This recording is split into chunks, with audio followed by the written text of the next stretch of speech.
Okay, let's jump into our deep dive today.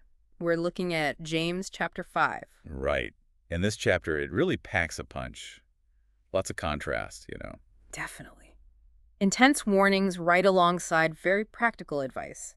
It makes you wonder, what's the real takeaway here? Mm-hmm. It kicks off with this, well, incredibly strong message for a specific group. Yeah, it opens really directly, addressing you rich people. Mm, And it's not subtle. no. James basically tells them to weep and wail. Why? Why? Because of the misery that's coming upon you. Misery that is coming. That's quite the opening line, and it's tied straight to their wealth, isn't it? Absolutely. The language, the imagery, it's quite graphic. Their wealth hasn't just decreased, it's rotted. Rotted. Their clothes, moth-eaten, their gold, their silverware, they're corroded. Corroded, okay. And this isn't just, tarnished. This corrosion, it says, will testify against you and eat your flesh like fire. Wow, eat your flesh like fire. That's Wow. intense, connecting their stuff to their actual destruction. Ex So what's the main charge? What's the accusation underneath all that? Well, it seems to be hoarding wealth, especially it says in the last days, but also profound injustice. Injustice, how so? James points to the wages they failed to pay the workmen. He says those unpaid wages are crying out against them. Cry out. Yeah, and those cries, the text says, have reached the ears of the Lord Almighty. So it's not just having money, it's how it was gotten. Exploitation. Precisely. Yeah. And then there's their lifestyle. They've lived on earth in luxury and self-indulgence. Okay.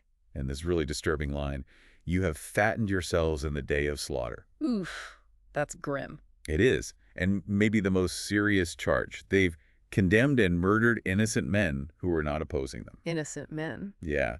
So James is drawing this direct line from their excessive wealth built on exploitation to actual violence and injustice. It's a powerful critique. It really is. But the chapter doesn't just stay there, does it? There's a pivot. A huge pivot. Right after that, he turns and addresses the brothers. The whole tone changes. Okay. The instruction becomes, be patient until the Lord's coming.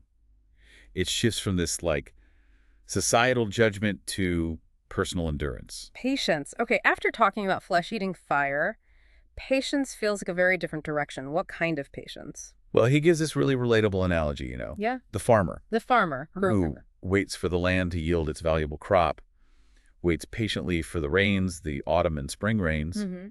So the call is to be patient and stand firm. And the reason given is because the Lord's coming is near.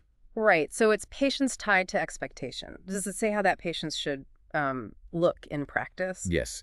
Straight away, he connects it to relationships. He says, don't grumble against each other, Yeah. or you will be judged. Don't grumble. Okay. And adds this urgency. The Okay. judge is standing at the door.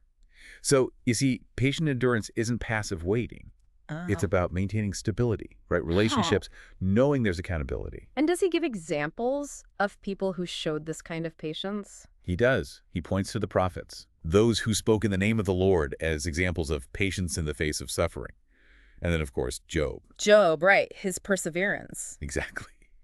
Reminds the readers what the Lord finally brought about for Job, stressing that the Lord is full of compassion and mercy. So the patience is grounded in trusting God's character ultimately. That seems to be the core idea, trusting his timing and his goodness, even through suffering. Okay, so we've swung from this harsh warning about wealth and injustice to this call for patient endurance within the community, grounded in faith.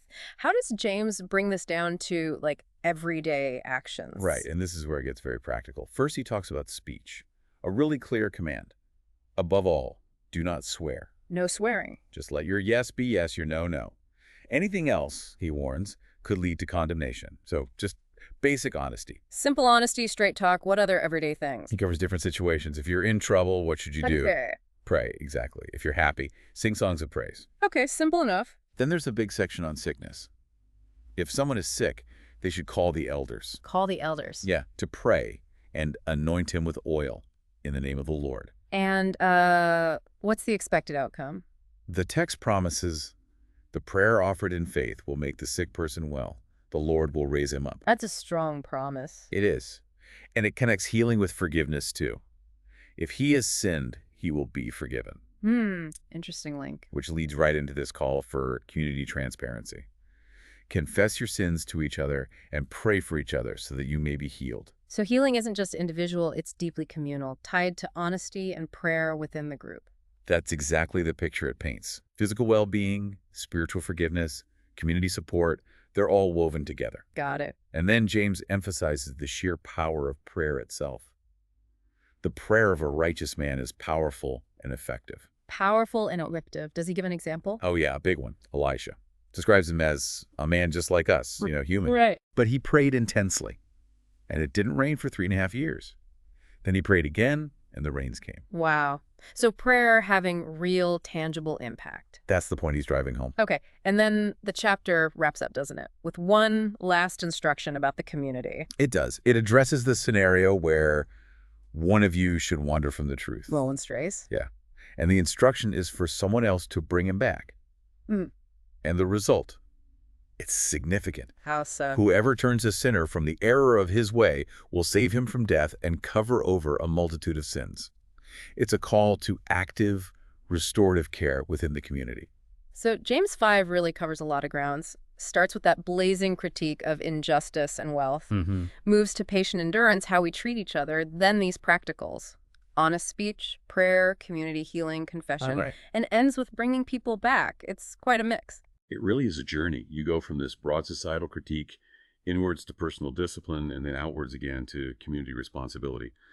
So thinking about this whole chapter, how do all these pieces fit for you? The justice part, the patience, the practical stuff like prayer, confession, looking out for those who wander, are they separate ideas, or is James painting a single integrated picture of faithful living? What stands out most to you from all this?